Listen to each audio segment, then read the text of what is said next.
नमस्कार बंधुओं, कैसे हैं आप? आशा करता हूँ आप अच्छे होंगे। आज मैंने एक मुलेठी का पाउडर 200 ग्राम का मंगाया है, जो कि मुझे 132 रुपये में पड़ा है। फ्लिपकार्ट से मंगाया है। मैं भी आपको खोल के दिखा देता हूँ। को कर लेता हूँ कट।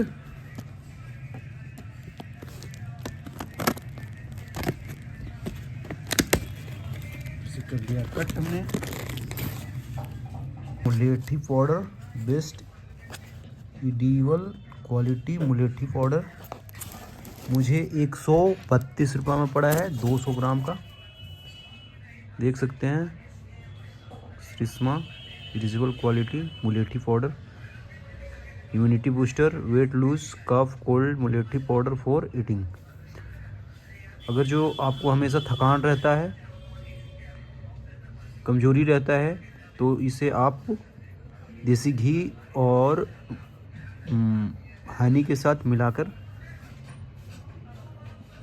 खाएंगे और ऊपर से दूध पिएंगे तो आपका इम्यूनिटी पावर और अंदर से एनर्जी आ जाएगा।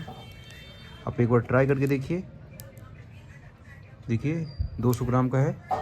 इसमें प्राइस 399 रुपया लिखा हुआ है। मुझे पड़ा है 132 रुपये में। इसका लिंक मैं डिस्क्रिप्शन में दे दूंगा, आप चाहें तो मंगा सकते हैं। धन्यवाद। इसका सील खोल के दिखा देता हूँ। इस तरह से पैक है, वो दिखा देता हूँ मैं आपको। देखिए, ये ला रहा अपना मुलेठी पाउडर। तो यही था दोस्तों, धन्यवाद, शुक्रिया।